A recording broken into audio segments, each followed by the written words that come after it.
Sa patuloy na dikain ng kapulisan na magsilbi sa katuwang sa komunidad, matagumpay na isinagawa ang 3 araw na medical and dental mission sa La Union. Sa ilalim ng programang Serbisyong Bayanihan, katuwang ang lokal na pamahalaan ng government organization na Confederate Sentinels of God. Yan ang balitang inihatid ni Police Corporal Joanna Marie de los Santos.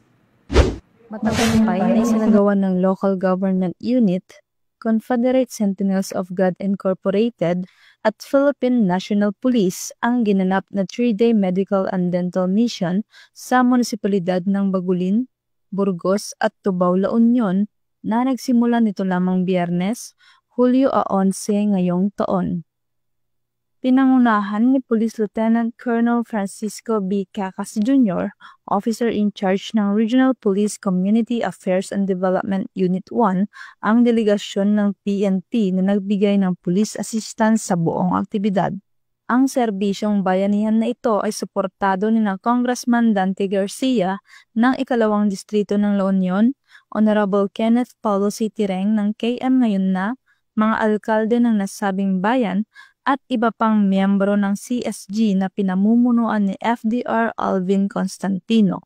Asahan po nila na tuloy-tuloy po ang paglapit po natin ng mga serbisyo po sa ating mga kababayan at sana po hindi po sila magsawang umattend po sa ating mga medical dental mission para po ma-maximize po natin at maibigay po natin yung tulong sa kanila.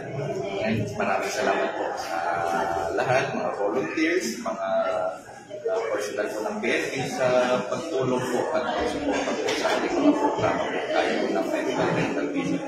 Sa ngalan po ng ating Chief PNP, Nicolas Torre III, ng PICAG, Brigadier General Marvin Saro, at lahat ng community relations ng PRO1 at support unit ng PICAG dito sa 2nd District of La Union. Maraming salamat po sa inyong partisipasyon.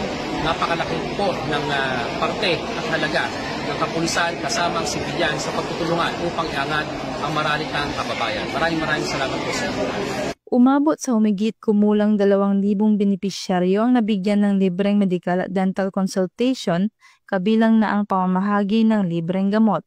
Yaman mi ko na po sa kasla nagayatan na po na ito yung inmay kayo to nga may tumulong kadagiti patanaw da kami dito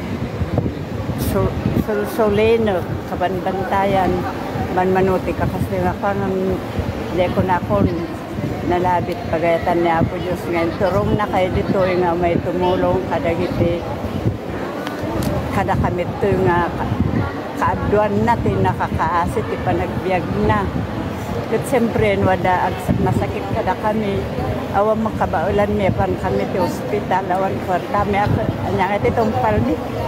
Nagsagawa rin ang PNP ng pamimigay ng flyers na naglalaman ng crime prevention tips, LCAC at PNP Isumbong hotlines. Naging makabuluhan ang naturang aktibidad na nagtapos kahapon araw ng Linggo. Isang patunay na sa tulong ng pagtutulungan ng pamahalaan, pulisya at mga pribadong grupo na ihahatid ang serbisyong tunay at may malasakit para sa bayan. Mula dito sa Ilocos Region, ako ang inyong PNN Correspondent, Police Corporal Joanna Marie de los Santos, alagad ng batas, tagataguyod ng balitang pulis.